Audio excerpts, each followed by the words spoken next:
from the CyberHub bunker and studio. You're tuning in to the CyberHub podcast, Tech Corner. And now, join me in welcoming your host and CISO, James Azar. Folks, Happy New Year. Welcome to the first Tech Corner of 2021, a brand new year. And I have a very special guest on today's episode. You may have noticed him from before, our most downloaded episode of Tech Corner 2020. Roger Grimes, welcome to the show. Good to see you. Good to see you. Glad to be here. Happy New Year's to you and yours. Happy New Year's to you and yours as well. Folks, before we get started on today's episode, make sure to subscribe right now if you're watching us on YouTube. Subscribe, turn on the notification bell right there. You'll be able to get all of our content every single day, including our practitioner brief that's now live on YouTube, Facebook, LinkedIn, and Twitter every single day, Monday through Thursday at 9 a.m. Eastern Standard Time. And you can find all of our content on our website at cyberhubpodcast.com. Today's podcast is supported by our friends over at KnowBe4, which are awesome because they bring me people like Roger on the show. So we get to enjoy today's Tech Corner. Is all about hacking MFA. So for those who missed the first episode I did with Roger, you'll see it linked below in the description of the podcast if you're listening. And if you're on YouTube, you'll see it also linked at the end credits of today's episode. We talked about data-driven cyber defense and kind of the idea of you're kind of the king of data-driven defense, which is kind of important. You want to have data in security. But today we're talking about hacking MFA. So we talk about MFA as the basics of cyber hygiene, Roger. And now we're starting to see that basics have cracks in it. Yeah, for sure. And actually, kind of my interest in MFA came about because I think there's a common misnomer that if you use a multi-factor authentication, that you're significantly less likely to be hacked. And that's not necessarily true. MFA is good, but there's a gulf of difference between MFA significantly decreases some forms of hacking, and that if I get MFA, I'm not going to be able to get easily hacked. And it came about because Kevin Mitnick, our chief hacking officer, notorious hacker from the 80s, co-owner of KnowBe4, he gave a demo about 2 years ago where he showed how he could send you a regular phishing email. And if you got tricked into clicking on the link, and it was a very realistic link to a very popular website, that it got around the person's MFA like it wasn't even there. And we had, I say thousands at the time, but it was probably just 100, 120 people.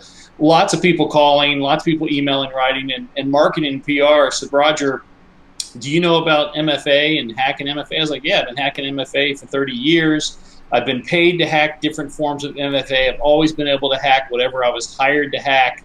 I know a lot about it, and I answer questions. And what I was surprised is not only were regular people surprised that you could hack MFA and get around it so easily, but even cybersecurity reporters, people that have been on the beat for 10 and 20 years. I had a guy, I remember, he said, have you all reported this as a CVE, a common vulnerability exploit yet, where you would announce to MITRE org, the latest vulnerability that's been discovered? And I went, this has been around for 20 years. The method that Kevin used, session hijacking.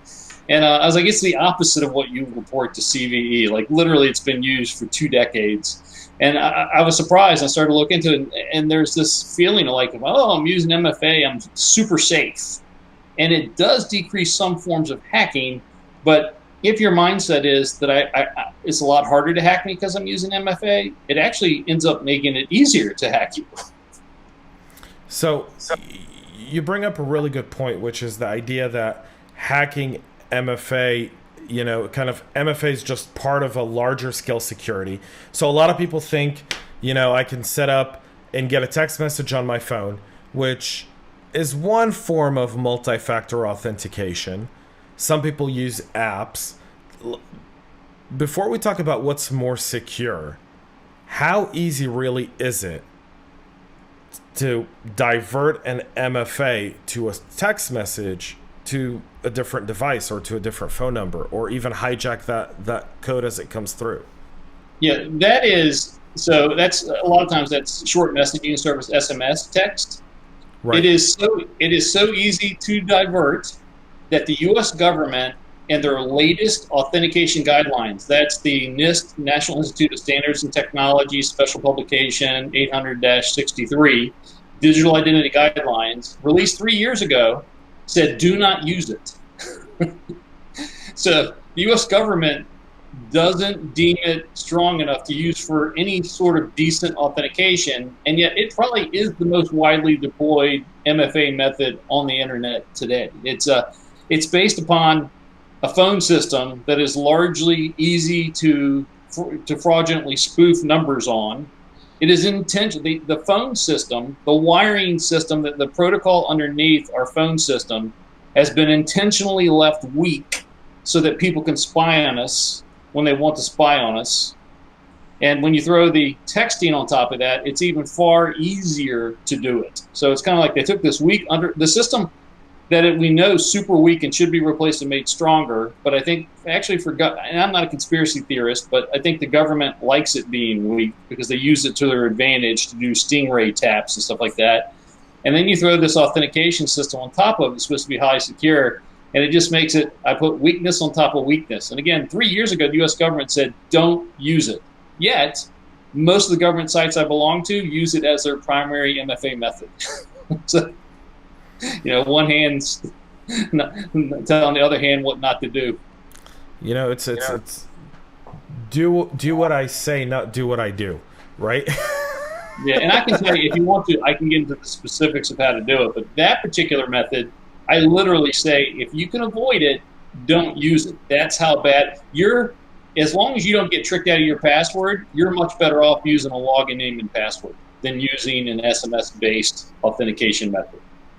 So what's interesting is some organizations today that I'm noticing, kind of some of the new SaaS softwares, their idea of security is you don't establish a password, you create a username, and then you get a text message, a one-time code that allows you to log into the system, so you don't even have a password, which I don't know if that enhances security or if that decreases security because of how easy it is to spoof phone numbers.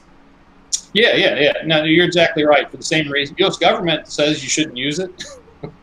And what's interesting is a phone app is not a bad thing. Not, again, to get into winners and losers and weak and strong, but if you have a phone app, like let me say I go to my bank app. My bank app says I have to put in a login name and password to use the bank app, or maybe I use Fingerprint, and Fingerprint's an interesting biometrics is a whole nother deal.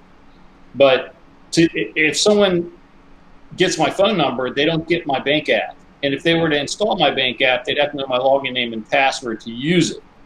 But with the SMS-based, if they get my phone number ported to their phone, which is done probably tens of thousands of times a day, it's really not that hard. And matter of fact, this is how one of the easiest scams to do on, I tell people, you want to hack your friend, bet them $100 you can hack them, get their permission in writing that you can hack them, and then wait about 3 weeks till they forget about it, and then send them a text message from somebody else's phone claiming to be from Google or Microsoft or whatever email address they have, and go, hey, I'm from Google support. We've detected 2 different devices trying to log in and use your account. We're going to send you a text message. We need you to respond with that code from your previously registered phone number. Respond with that code to this message to confirm you are who you say you are, or you could permanently lose access to your account. So then you go reset their account, and Google gives you like 5 ways to reset an email account or a Gmail account. And you go, I want to send a text message to the phone. Google then sends that code to the previously registered phone number. The person gets that, types that in response to the other message, and you're in. And you take over their account. You say, I don't want to use MFA anymore. I'm going to go back to password. Or I know many people that have had their Gmail and Microsoft accounts and Facebook accounts, Instagram accounts stolen, and then the attackers turn on the MFA option, and the victims never get their account back. Never, ever. It's like the MFA prevents the recovery of their accounts. It's like Facebook and Instagram didn't think of this possibility, and there is no way to recover your account. They will not help you. I get people, they want me to, please hack my account. I heard you can hack MFA. I need you to hack. And I'm like, listen, I'm not legally allowed to hack Facebook. You can't legally hack Facebook to get your account back. I'm not doing it for you. But I can tell you, I've got hundreds of emails over the years where people like, my account is gone forever. Every picture I've taken, everything.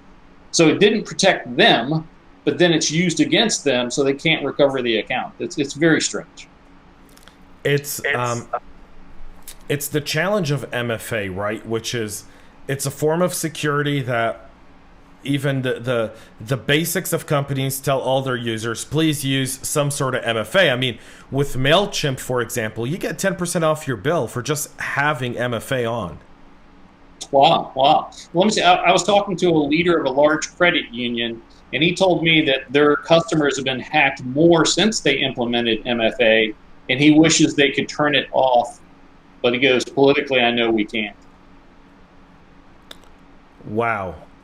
That's so fascinating. Like, we all have this concept, this preconceived notion, right? That MFA means security. MFA means I make it harder for a bad guy to get in. And that myth is kind of bursting in our face right now because SIM swapping accounts have been kind of a way where people get their hands on your phone number and do that. I mean, I think here in Atlanta, where I live, last year, the FBI and Department of Justice arrested 30 people that were part of a SIM swapping kind of criminal gang. It's even easier than that. Let me tell you, suppose I called you on the phone and said, hi, I'm from your bank. I'm from Bank of America, James, and I need to, we think your account's being compromised. I need to know your login name and password.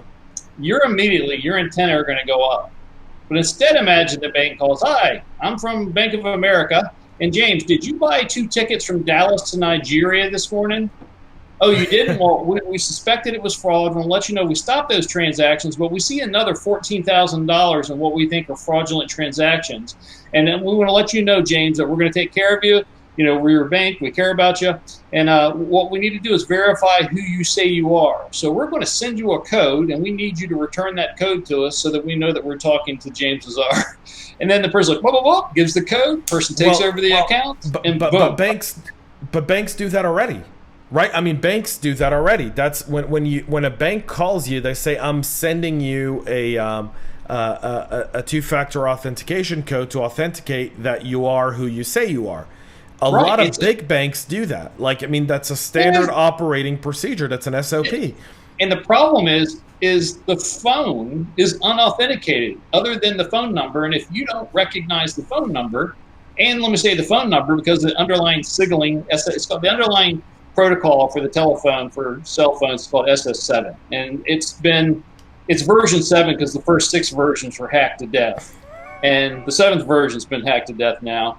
But it's unauthenticated, and you and I can log on to different websites and spoof the number. And not only this, but like I as part of some of my presentations, I'll spoof the number as being from the White House. And on some of the cell phones, it will actually pop up as from the White House. Or if you have an Apple phone, if I spoof to an Apple phone an Apple tech support number, it comes up in the ringing as Apple tech support. And anybody can spoof it because there is no real authentication to the underlying telephone number. And again, the problem is, again, if I called you and said, I'm with your bank and I need to know your login name and password, I guarantee you 90% of the people are going to go, person's asked me for the password. I've been told not to give my password away to people. That makes people stop. But if all I do is ask you for the 4-digit code that I just sent you, hey, James, I'm going to send you a 4-digit code. Just need you to confirm that code with us before we continue. Nobody's hesitating on that call.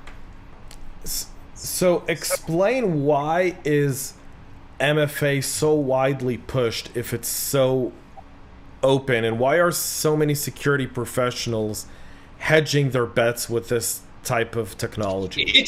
It's not bad.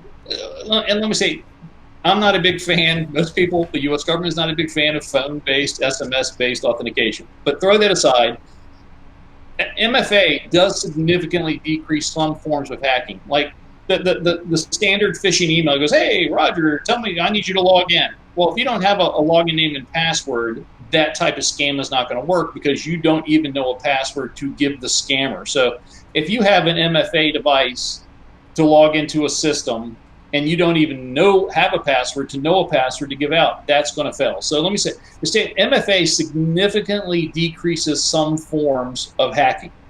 But those forms of hacking are a lot smaller percentage than people realize. Or let me give you another example. I was at one of the largest stock financial institutions in the United States and the world.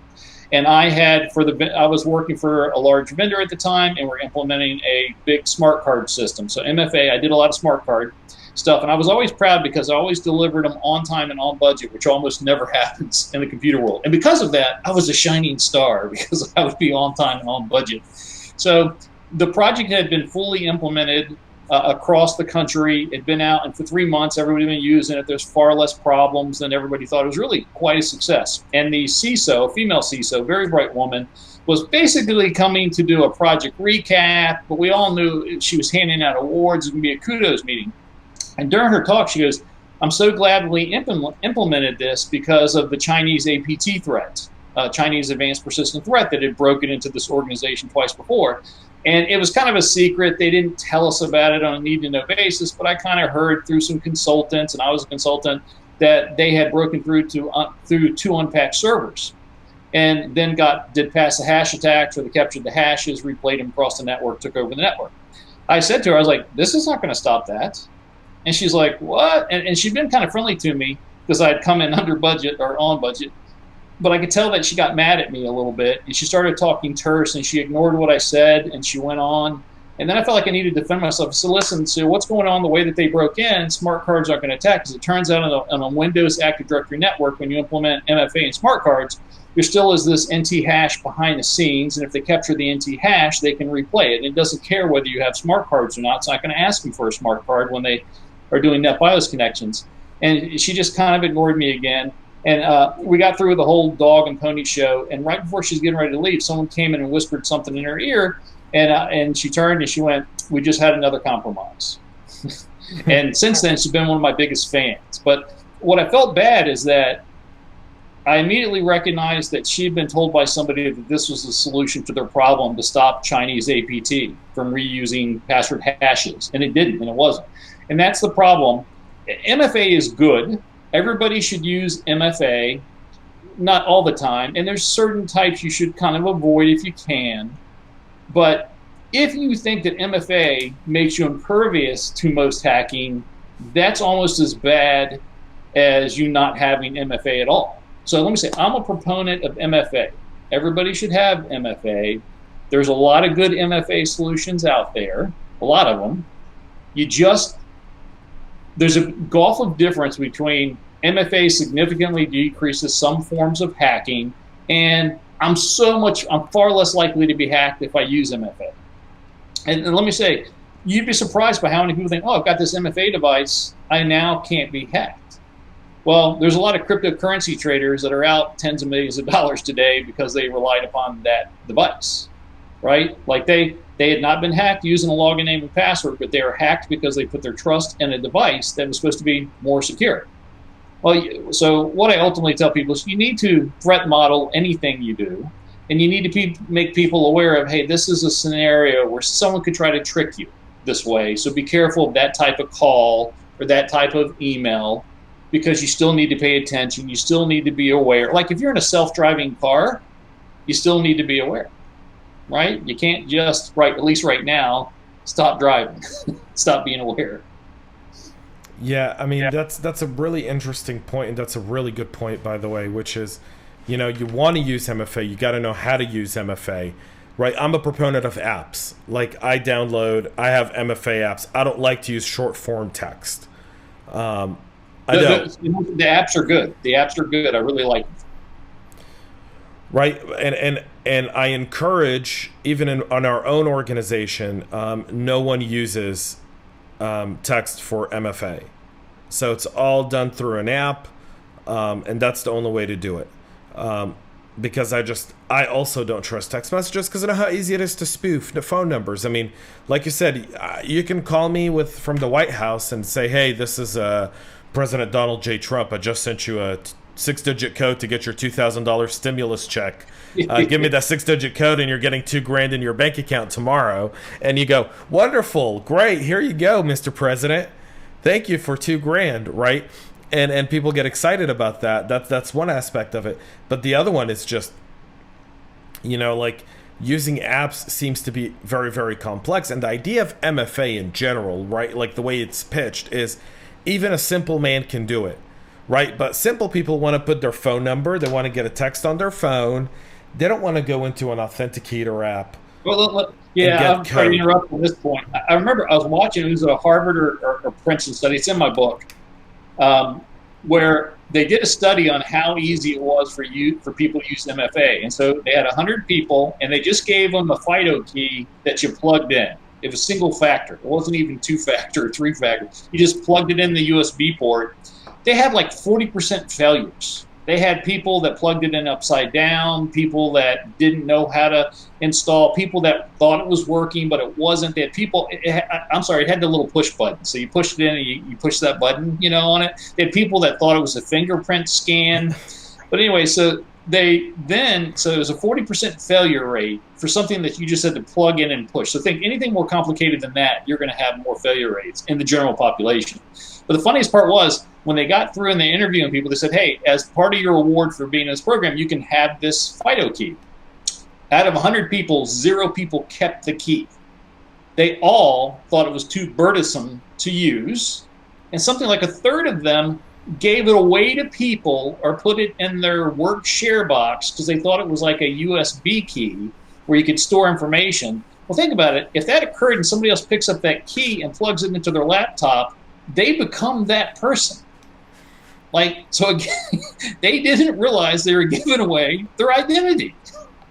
So very interesting. Microsoft was doing something, I think, last year, a year and a half ago, where they were introducing these Fido keys with Fingerprint, right? So instead of having a password on your Outlook email, you put in your username, you plug in the Fido key, scans your fingerprint, you're in.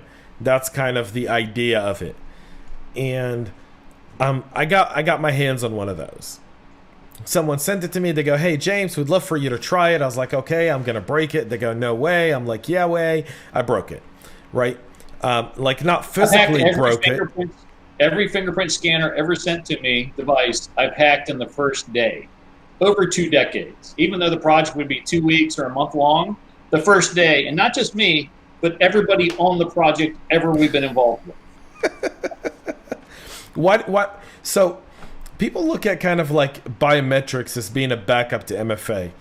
Do you buy into that kind of notion? Or I'm a big critic. And it's interesting. Your fingerprint, as far as we know, is unique in the world. And we don't know that. We've not done the fingerprint of everybody in the world. We certainly haven't gone back generations to dead people and stuff like that. But even twins have different fingerprints, even though they have fairly similar DNA.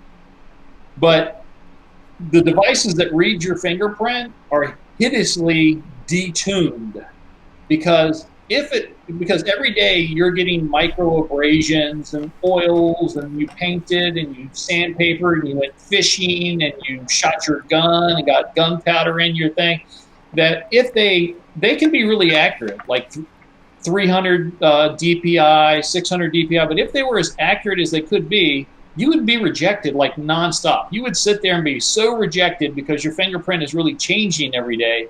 So every fingerprint reader is intentionally detuned to be far less accurate. And because of that, it's easier to fake them. And every time a vendor goes, oh, you can't fake our fingerprints, you can't fake our facial recognition or whatever, there is some kid for $2 the next day on YouTube faking that fingerprint. I'm like, are you kidding me? And I have some vendors go, Roger, you're disparaging fingerprints and MFA, and we have a solution that can't be faked and all this other stuff. You either have one that can be fairly easily faked, or you have a solution that's going to fail a whole lot, so much so that it will frustrate. Imagine if you want to, I don't know about you, do you have fingerprint for opening your cell phone? No. But if you did, if they failed, if they weren't hideously detuned, they would just fail all the time, and you would never get in your phone. But I'm surprised. Go ahead. We saw that with the iPhones. Remember when the iPhones had the, I have this iPhone right here, the iPhone 8. It's got the little fingerprint, right? It fails a lot of times, right? I mean, it just does. And that's hideously detuned. That's right. Made to be hideously inaccurate. Like, I mean, if your finger's wet, if I'm at the beach and there's a little sand particle on, like, I've got to like sanitize my fingers. Like I'll tell you a story of how it failed me. I was in Israel over the summer, right? I think when we did our first episode, I think when we spoke before we did. Place. One of my favorite places in the whole world to go. Best food in the world, prettiest people. Awesome. So I stayed in Tel Aviv, and I get around Tel Aviv on those little scooters, right? So you download the app, you QR code, and you scan the bike. The bike on the scooter unlocks, and you ride the scooter. Scooters go up to about 25, 30 miles an hour, right? So you like it's cheaper and it's funner and it's faster than driving in Tel Aviv, because if anyone's ever driven in Tel Aviv, it's a nightmare. So I take the scooter, I ride the scooter, I go to the beach to surf. I go to the beach, get a surfboard, right? Put all my stuff in. Well, your hands get super, they get swollen from the sea salt, and then your hands get all. If you spend a lot of time in the water, you know what I'm talking about. Like your fingers get. I don't want to say old people hands, but you get like old people finger, right? Like they're all like wrinkly, and your skin's like. You spend an hour in a salt water at the ocean, right, on a surfboard, like your hands don't look like they look right now. They look different. It's called osmosis. The salt goes into your pores. Water wants to go from a place of less salt to more salt, and that's why partially why your fingers swell up. So I go to press this to get back on the scooter, and it won't let me. And I try, and I ended up having to do my actual like password, like I had to type in my code. Right, so God forbid you did, like I use password managers now, so every password I have is 20 characters long and full of special characters, and every time I have to put in my password, I mean, it becomes a major process. I'm like whether I'm writing it down, I'm yelling it out, or taking a picture of it. I know. Right, so like it's a 6-digit code to get in my phone, but Fingerprint failed, and like you say, this is like the easiest. So I wonder, a lot of these organizations that go with biometrics MFAs, I'm just like, if that's someone's fingerprint with someone's face, imagine getting punched in the face and you got a black eye, or getting a nose job that changes your facial DNA. Yeah, so I'm not a big believer in biometrics for sole factor because it can be faked so much. So I'm all right for them for like doing. I think it should always be paired with a second non-biometric factor until we get something figured out. That's just, they're just too easy to spoof. Like even I go to a lot of buildings that do fingerprint scans to enter the building, and when I was with a company that had 400 employees. There was already a match. When they went to do me for the fingerprint scanner, it already met my fingerprint, already matched somebody else's fingerprint, so I had to use a different finger. Out of 400 people. I mean, that's nothing. And if you talk to anybody that's done large scale biometric stuff, like someone that's in the Navy that if you've got a system that's got biometrics, you have 100,000 people, they will tell you that there are some people that just can't do a fingerprint from one day to the next. No scan. And I've met that person and been in that test, and no finger swipe they ever did worked, and they don't know why. It just, whatever that person was didn't work out, and they couldn't use it. Or the same thing, you get a cut on your finger. So biometrics, the scariest part about biometrics is if it's remote. You're at home. If I'm at home and allowed to use a biometric thing to authenticate with no other factor, you're just waiting for an attacker to abuse that. And if they capture your fingerprints, like you, I'm sure you have a security clearance. And a couple years ago, with the OEM Omnibudsman attack, the Chinese APT came in and stole 5.5 million fingerprints from everybody in America that had ever applied for a security clearance. That was me, that was you, it was my wife. My wife applied for her security clearance like in 1984 when she was a kid working at a shipyard part-time as a kid in a blueprint shop. And she got a letter from the government going, hey, your fingerprint's been stolen.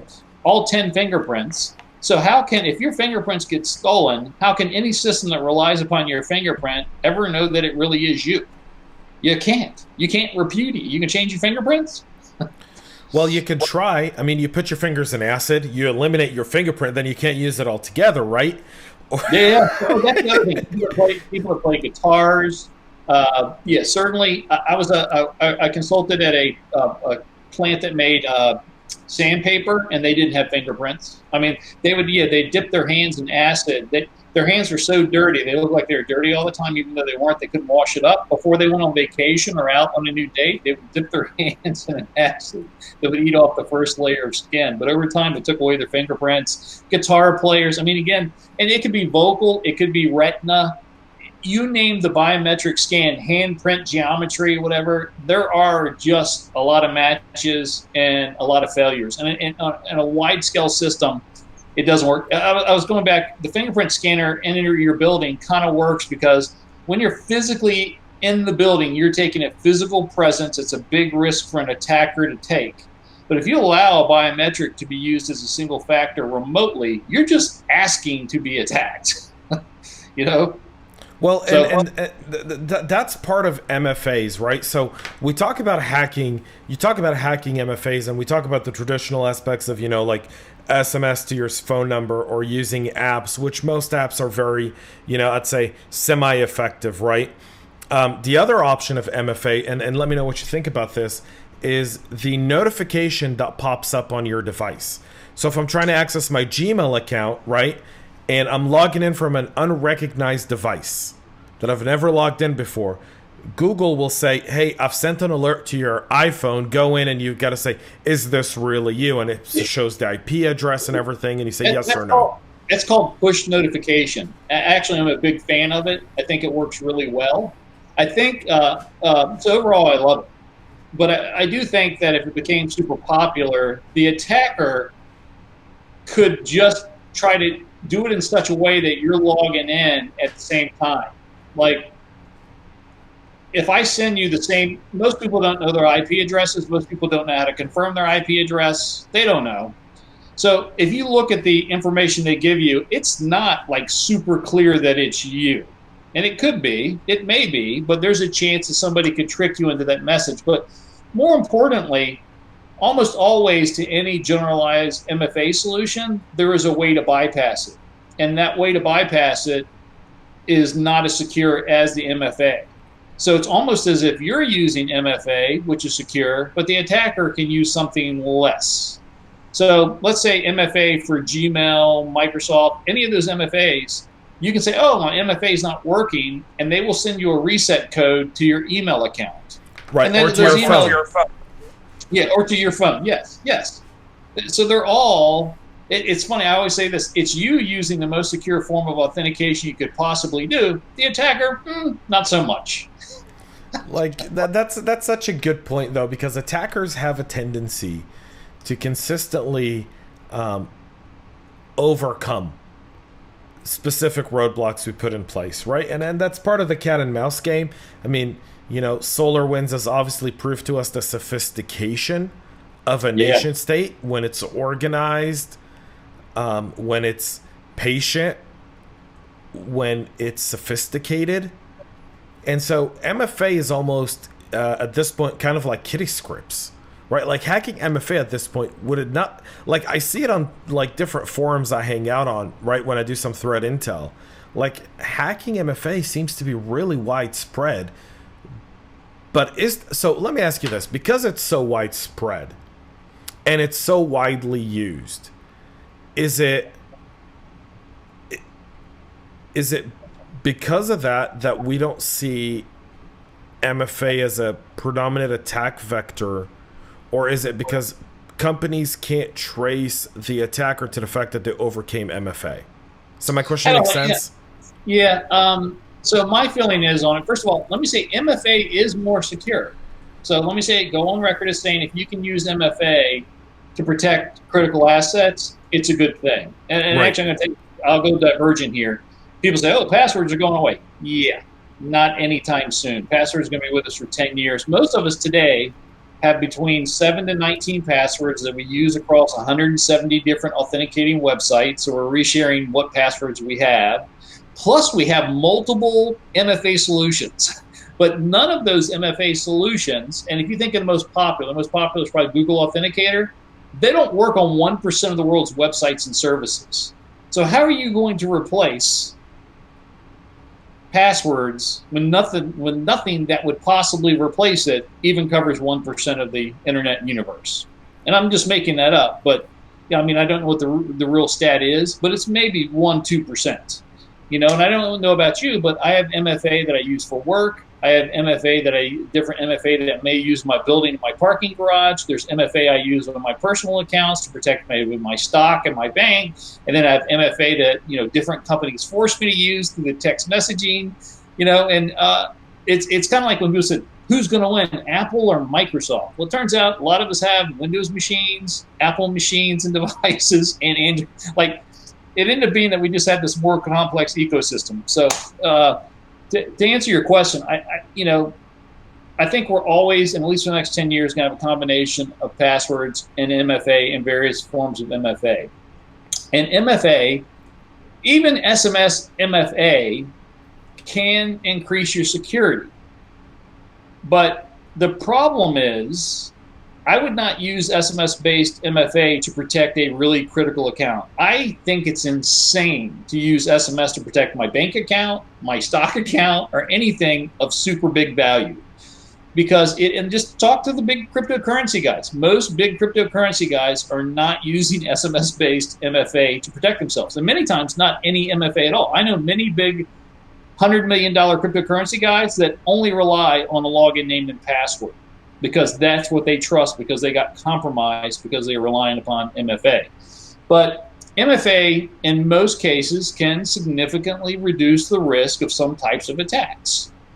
But you have to make sure when you use MFA, it'd be nice to give people the situational awareness, security awareness training, that you have to be aware that you can still be tricked. Like 90% of the MFAs, I can send you a phishing email and trick you out of your MFA. So even if you have a code, Google Authenticator, one-time password code, if I send you I can still trick you, get your code and log in as you by doing a man-in-the-middle attack. Now, let me say, I like Fido 2. I'm a big fan of Fido 2 stuff for a lot of reasons, including Fido 2 is one of the few solutions that publicly shares the known vulnerabilities. I mean, they're the model of how you should implement an MFA solution with the amount of documentation and threat modeling and vulnerability information that they share. Fido Keys are good because it actually ties each website service URL to a particular public-private key, so that if someone is man-in-the-middling you, which means they have a intermediate URL that you think is the right one, the Fido solution does not work. But Google Authenticator, Microsoft Authenticator, any of these one-time password things, if I can trick you to going to my bogus website, I can just steal your login name, your password, and your one-time password, or your SMS PIN. And it's just as easily done as a regular phishing email. And I guarantee you, they all think that, I can't be phished now. And that's a dangerous mindset. It's an extremely dangerous mindset because of the ability that you're underestimating your opponent by thinking that because I did one thing, I'm stopping them. It takes a series of actions to really deter an opponent. And like any war, it's the cost of an attack. If you increase the cost of an attack, you're less likely to get hit by specific attackers who don't have the financial capability don't think they can make the same. That's great. That's great. Like it's as a CISO, I look at how expensive is it going to be for someone to breach me, because that helps me in my threat modeling. Right, if someone needs to get to my crown jewels, but to get to my crown jewels, it's going to take a specific level of skill because of our defense in depth strategies and the specific tools that we use and our response and, deception and all these different things. Then I realized that to attack me, someone's going to need to have, $20 million worth of resources. So that eliminates a lot of the threat groups that, would just be much less likely to do it. And the SMS one, you have teenagers. That's right. My point, though. That's my point. Is you have a teenager that pays somebody $75 in the company to switch to the SIM swap. It's not taking $20 million. Yeah. Right, but that's part of why when people say MFA and they stop at factor number 2, right? So factor number 1 is your password. Factor number 2 is this text. And I'm like, but what's your number 3 factor? Right, what's your number 4 factor? Now, when we talk from a civilian perspective, that's really hard. You can't go to Mom Kathy, right, who's, got a few kids and tell her, hey, Mom Kathy, you want to secure your bank? Okay, you're going to use a password manager. That's great. Use MFA through an app, right? That's wonderful. Banks are exploring biometrics to authenticate you for specific transactions. That's going to be a disaster, right? I already see those biometrics data. I can't wait to get a letter from my bank that says, we're sorry, your entire facial biometrics were compromised. Yeah, and again, let's say with the biometrics. If someone steals your biometrics, they get your fingerprints, your retina print, whatever it is, game over, right? But there actually are ways, and there are people implementing. There's a way for me to take your fingerprint as a fingerprint verifier and store it to basically transmute it as a hash. So typical fingerprint scan is I take your fingerprint, I capture the ridges and valleys, I turn it into what looks like a star constellation, right? And then that star constellation is actually converted to a grid, or coordinates. Well, you can then hash that and store that. There's a way to store that information in a database so that if that database is stolen, the attacker doesn't get your fingerprint. That's right. So I wrote this book called Hacking Multi-Factor Authentication because I just want to share all the ways that when Kevin Mitnick was doing the demo and someone said, oh, you can hack MFA, I said to myself, yeah, you can hack it a bunch of ways. I've hacked it all my life. And I said, I can think of 10 ways off the top of my head to hack it. And I was writing for InfoWorld CSO magazine, and they said, hey, can you write an article on the 10 ways to hack MFA? By the next day, I had 11 by the time I got through with the article.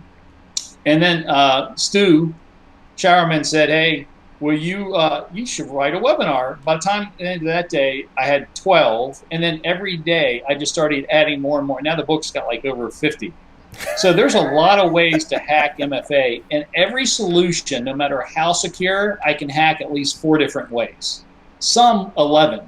I mean, there are many that are just outside the control of the vendor. And sometimes the vendor will go, well, Roger, you hacked us, but you didn't hack anything. You hacked DNS, or you hacked this, or I did something outside of their sphere of influence and control, but it bypassed their you can't blame an MFA vendor because I can go reset it and get my reset sent to an email address, right? That's not really the MFA vendor's fault, but it is a part of the system. And if you tell somebody, oh, use this MFA, and you're going to be a lot less likely to be hacked, well, then maybe they're not so worried about being fished out of their regular old alternate email address. So I think there's ways to design more secure MFA solutions.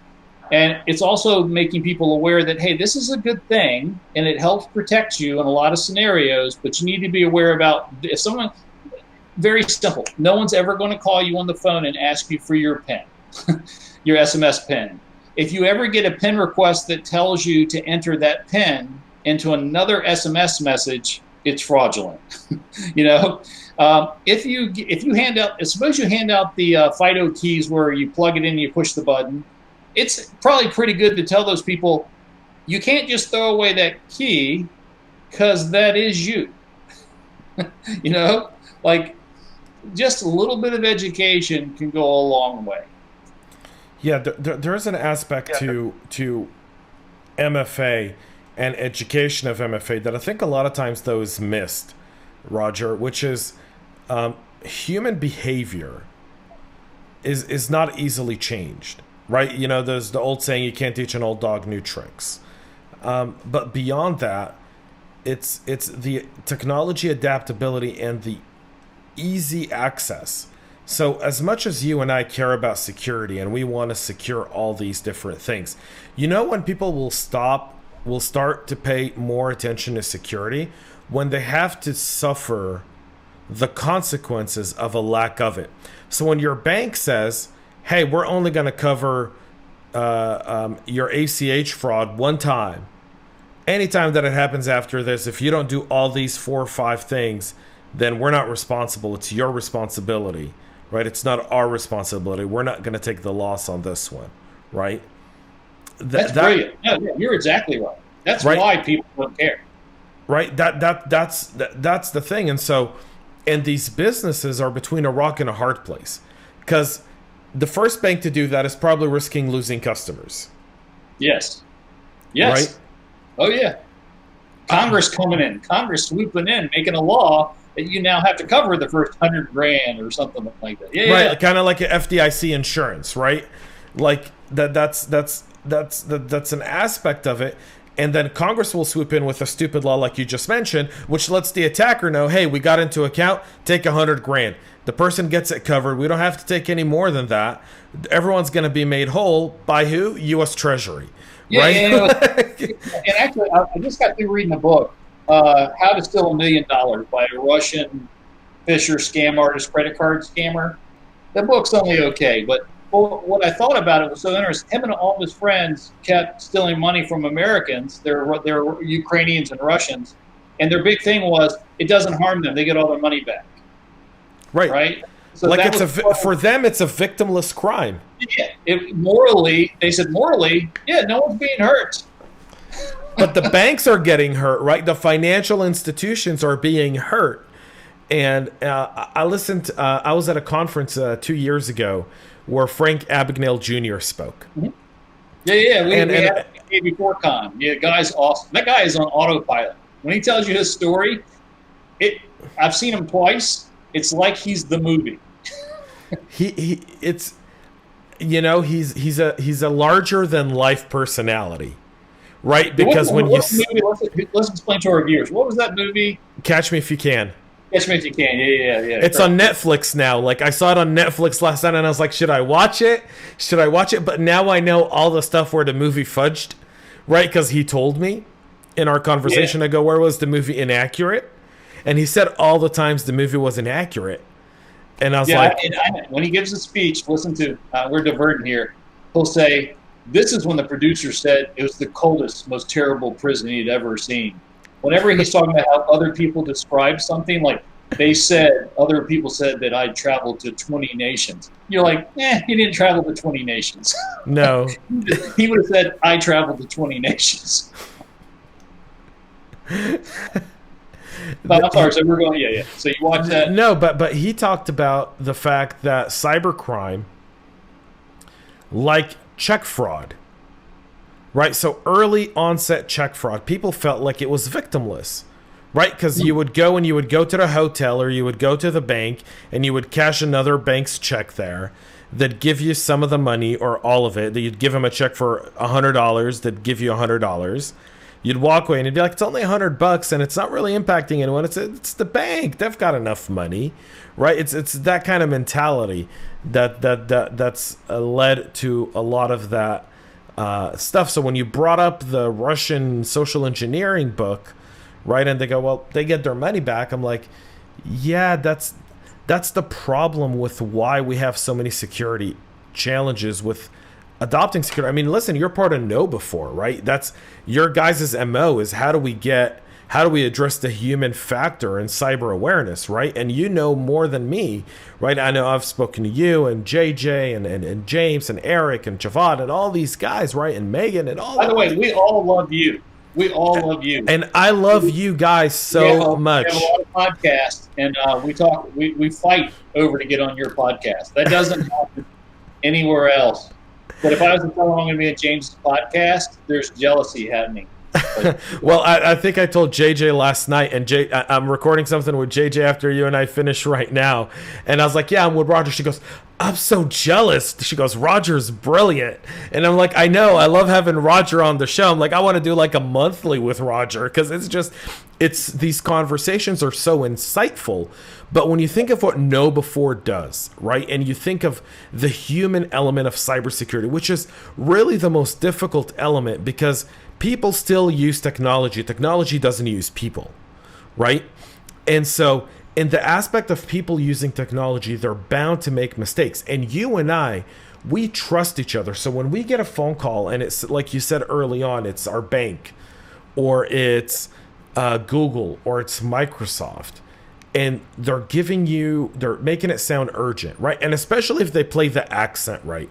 I think what's a tattletale sign for most halfway smart, I would say halfway aware people is the accent, right? If someone's calling you with very broken English and they're saying they're from Google, that's probably not Google.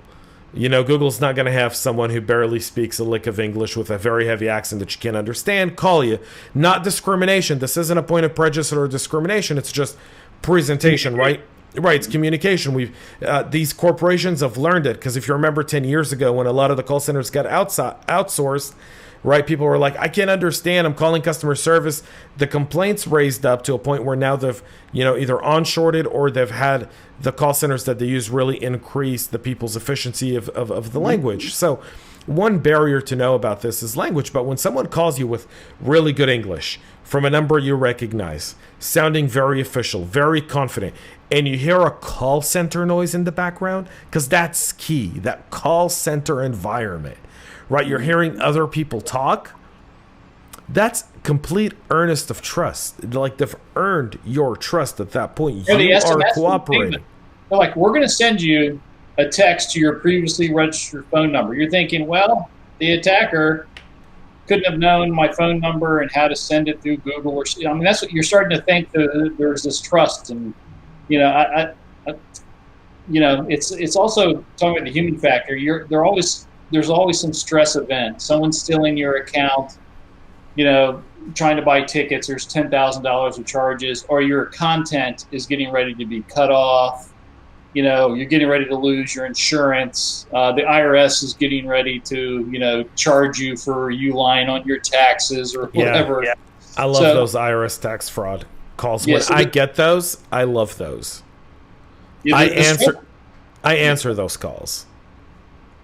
It's I have some interesting conversations. I want to get to know them and their motivation. I like to learn where they're really from and that sort of stuff. And so I've gone to some of those countries and talked to some of those criminals. But it's again, victimless crime, right? They have an entire call center. As a matter of fact, there's like in India and some of the other places, they're literally so famous for it now. There's a Netflix series on call center phishing scams. I forget the name of it, but it was like a 4 or 8 episode series. That's how popular it is. But they are again thinking victimless crime. Well, right? in Australia, they did a whole story, and in the UK, right? Like we have it bad, but the Australians in the UK, they have better journalism than we do. Because their journalists actually do journalism. And so I watch 60 Minutes Australia. That's the 60 Minutes I watch, because they still do journalism. Huh. It's very interesting. Go to YouTube, look up 60 Minutes Australia. They do journalism. Okay. Like, they cover stories that are just awesome. And so 60 Minutes Australia did a 4 or 3 episode series where they flew to India, and they knew who the scammers were. They had pictures. They knew the names of everyone who worked in the call center. And some of them were expats that were living in those nations. So it's an Australian who married someone of Indian origin who now moved back to India because, the person they married wanted to be near to family and wanted to. And they end up working in these call centers, and they're making bank because they've got the accent, they understand the mentality, they can joke around, they can do all, and they're training an entire call center of Indians that culture. And that culture aspect is critical in phishing scams, in phone scams. It's unbelievable what it is. And yeah. I went to India once for a large company, and we had what we'd found out is that some of our employees, which were good employees, made a lot of money, had been there for years, were on their off time at night working at scam call centers, and some of them writing malware to break into banks and stuff. So we were inviting them to fire them and to have them arrested. But I was part of the exit interview, and we're like, and I was amazed that they only made a couple $1,000. They didn't make huge amounts of money. But I would say, you know, during the exit interview, I wanted to know the psychology. I was like, well, why did you jeopardize this lot better paying job, where a lot of prestige and cultural value in this job, for $3,000? And they're like, oh, my brother is a mess up, and my parents told me I had to help set him up with an internet cafe. But like, they had no problem taking the risk of throwing away their career for a very small amount. Or I needed to get my mother a PC, and the PC would be, at the time, $900 or something like that. But I was amazed culturally that they didn't have a moral or ethical issue, and they were willing to trade that for a lot less. But, you know, it's an interesting thought when you think it's a victimless crime. There's something that makes these people not have a moral issue with it. But no, we're definitely getting off topic here. Well, no, but I don't think so. I think when you look at hacking MFA, and we talk about all the cool ways it's done, right?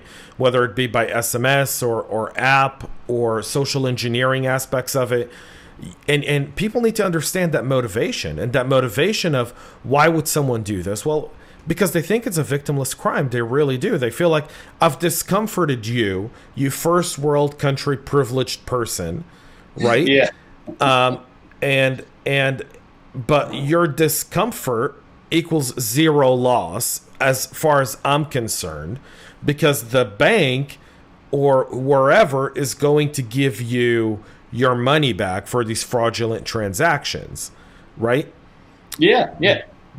But I have problems. I live in a country where I may not have running water all the time, or electricity, or internet, or privacy, and we live in a house with 15 occupants, and we share one large meal, and we got to look at those realities as well, because like you, I've traveled, and you go to different parts of the world, and you realize that what they see as a victimless crime, that's part of the job interview. Like, hey, this is what, like, they don't even hide it. We're a scam call center.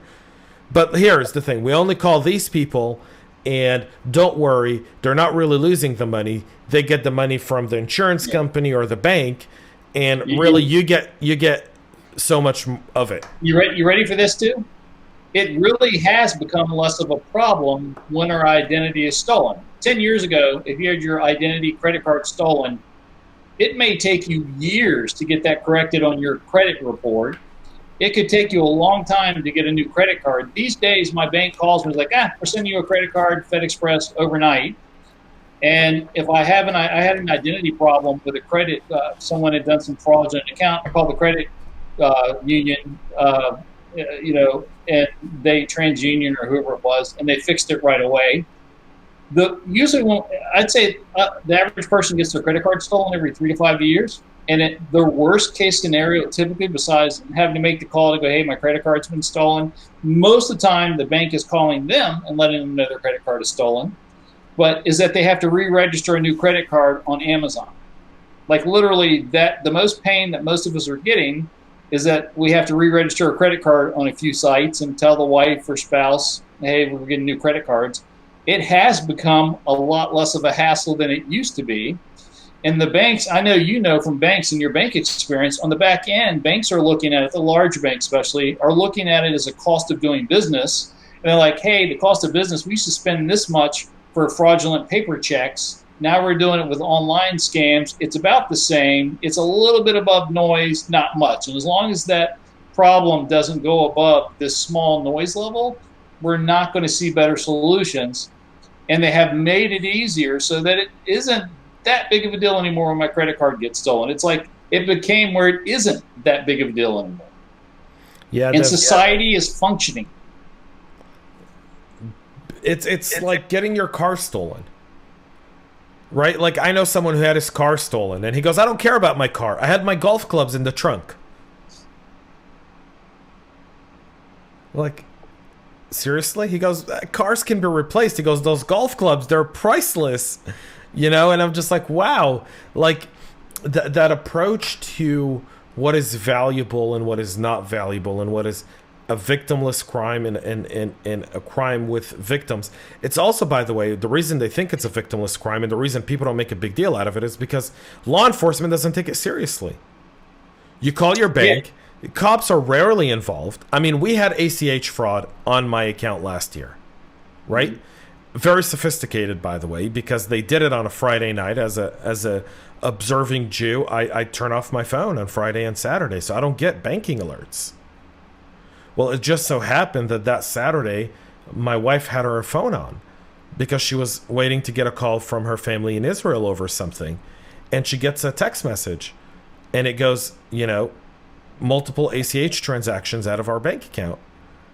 And she goes, well, what is this? She goes, did you authorize this? And I'm like, no. She goes, well, our account's being defrauded as we speak. So we call our bank. Right, the bank automatically reverses those transactions, all the good stuff, and I call our local police department, and I have to tell the detective about IC3, that the FBI like at the FBI website. I'm like, he goes, yeah, we get about 20 calls of these a week of ACH fraud. I go, well, what are you doing with it? And he goes, well, what can we do with it? And I'm like, you go to the FBI website and you report it so they know, so they can start studying these trends and investigate them. Because if you're not reporting 20 cases of ACH fraud that you're getting a week, how you can't, I literally had to go coach our police department here. Yeah. I've had them laugh. People told me about the cops laughing at them when they called to report serious crime. They're like, oh, I got $10,000 stolen here. They're certainly going to take me seriously. Yeah, no, not necessarily. But see, that's the challenge of all of this. I mean, folks, we're not digressing from hacking MFA, but we have to understand the mentality of why people don't take it seriously. And I think we have to go to the fact that for the attacker, it's a victimless crime, right? When they do it on innocent civilians, we're not talking about large organizations, right? But when we talk about it from a civilian perspective. But on the other side, the law enforcement doesn't even know how to handle it. Yes, it's a very complex, complicated issue. But I guess here's the part that really blows me away is when I started out doing this 34 years ago, I could have never imagined how bad it is today. Ransomware, stealing billions of dollars, credit card fraud, everything. If you would have explained to me the level of crime being committed online, I would have assumed we would have had this super authenticated internet where it would be difficult to commit crime.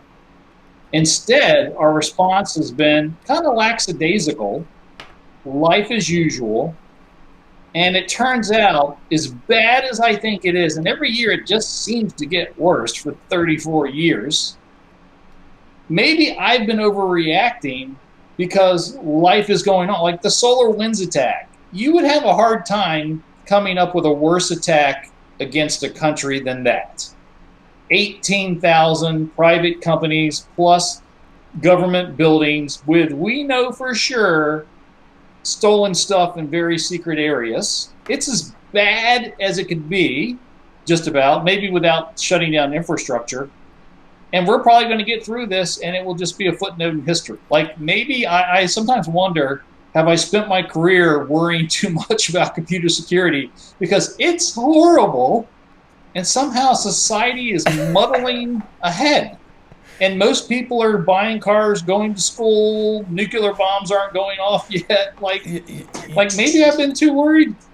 I disagree with you. I think that there's going to be a period in time where this podcast, your books, our warnings, our reports are going to heed.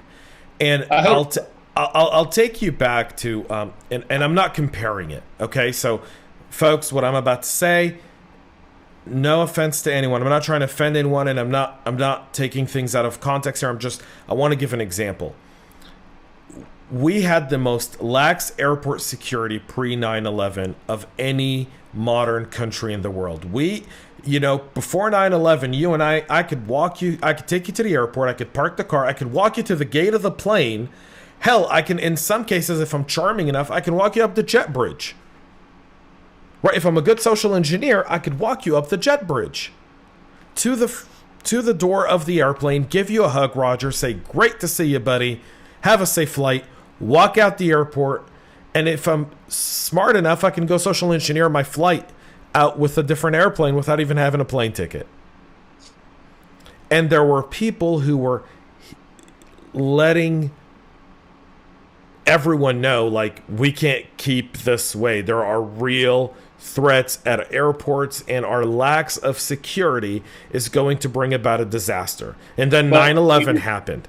We didn't do anything to the tipping point event. I've been waiting for the tipping point event in internet for 30 years. See, I think the tipping point of internet is not going to be SolarWinds. Although SolarWinds is going to be kind of like a warning shot. So if I want to compare it to anything, it'd be like when Al-Qaeda drove the explosive boat into the belly of one of our naval ship in the Gulf of Eden, right? Yeah. Pre 9/11, that was in 2000, right? Yemen. Yeah. In Yemen. That was kind of like a warning shot. Like back then, we should have been like, hey, these guys are getting brazen. What are they up to? Right? We should have this is SolarWinds. SolarWinds is that. There's something that's coming. Yeah. And whatever's coming is going to be where our warnings are going to be heeded. And unfortunately, in this nation, the only time warning calls are heeded is when something serious happens, not beforehand. But that's humanity. Yeah, we're trained to be this, and especially you go to college or whatever, to be this proactive, blah blah blah blah. Being proactive all the time, literally will get you in trouble more often than not. Mm-hmm. And it turns out we're very good at being reactive sheep. And it is sad that it takes a tipping point event like 9/11. I always tell people, it's not like they didn't think that you couldn't hide explosives in a water bottle or a shoe or underwear before 9/11. But if you had told everybody going to an American airport, hey, you got to throw your water bottle out, you need to take off your shoes and go through a metal detector, they would have, not only the people, the airlines would have rioted against that because it, in position their customers too much. It took 9/11 to make everybody care. I think the same thing's true about the internet, is that one day something big will happen and we know what to do to make it more secure. I've written about it for 20 years, how to make the internet significantly more secure. But until a tipping point event happens, you can't get the people in your own household to agree on anything until there is a threat against the household, or the country, right? Country, you have all kinds of infighting, then there's an external threat and the country comes together. You don't get, for the internet, you've got to have the world come together. And that's going to take... You got to have the good powers of the world come together to fight the malicious and evil powers of the world. Yeah. Who are trying to discount the internet. But even in trying to secure the internet, I know, and lots of people I know how to secure and make the internet safer. The governments don't want us to make it safer because the things that make it safer, default encryption, default authentication, stuff like that, make it harder for them to spy, harder for them to break into child pornography cases, and so you can't get the good guys to agree on how to better protect the country without a tipping point event. Yeah, we live, I think, in the most exciting time in human history, bar none. Agreed. And the technology at our fingertips is unbelievable. It's exciting. It's ecstatic. And we get to be in the forefront of this, and that's also exciting. And I think that we're going to accomplish our goals, and eventually the internet will find its level playing field, wherever Agreed. that is. And MFA will be part of a larger scale authentication. And who knows? Maybe the next MFA will be only God. I wouldn't say only God knows, but I'll say there's some human somewhere who's thinking of a way of inventing a foolproof system for MFA. There's a human somewhere. Yeah. And people go, who do you think it's going to be? You think it's going to be Microsoft? Do you think it's going to be Google? I'm like, it's a company we haven't even heard of. Right. It's the killer of one of those. Yeah. Right? No, absolutely. The killer app surprises you when it comes. I tell people, we always use those examples in security, but I say one of the biggest challenges in security for a CISO today is navigating through the noise of the vendors to find the right partner for what you need to do. And that is the most difficult challenge I go through, is as I list my problems and I try to find solutions for them, it gets extremely difficult to do that. We're out of time though, Roger. So I want to say thank you so much for coming on the show. We're way over time. Oh my God. Glad to be here. Thank you so much. And I'm so excited you got to spend some time with JJ. She's one of my favorite people. And it's funny. I think about it from a computer geek side. She comes at it from an HR kind of perspective, and it's funny. It makes her better about interact. I'm thinking technically how to solve something. She's thinking about it from a human perspective. So when we get together, it's really good conversations. What I love about you, James, is that you're also on the back end thinking about it from a business functionality. All those pieces need to be together, right? Security, business functionality, and the human element to figure out a solution. Well, you gotta account for everything, and I'm grateful to be able to spend this time with you, Roger. Definitely. I mean, like I told you, and for those who haven't listened to my first podcast with Roger, where we spoke about data-driven cybersecurity and data-driven security, if you're starting a career, looking to expand your career, go to that episode and give it a listen. I promise you won't be disappointed. 80,000 downloads on that episode alone. Thank you so much. It is an unbelievable episode. Folks, thank you so much for tuning in. Our first 2021 Tech Corner with Roger Grimes, which means we're going to have big shoes to fill going forward every single week. But we'll try our best to have as interesting people as Roger on the show. I know that next month we'll have more people, and every week we'll have someone new on the show. So thanks so much for tuning in. Please, if you have not subscribed to the show, please do so right now. If you're listening on your favorite podcast listening platform, please subscribe. If you give us a 5-star review, that helps boost us up the rankings. If you're watching us on YouTube, subscribe, turn on the notification bell, give us a like, and comment below. We'll be back on Monday with more practitioner briefs, 9 a.m. Eastern Standard Time live. And next week with another awesome Tech Corner episode. Until then, folks, thanks so much for tuning in. Stay healthy and stay cyber safe. Take care, James. Make sure to subscribe to our podcast and share it with your friends and colleagues. And get all the latest information at cyberhubpodcast.com.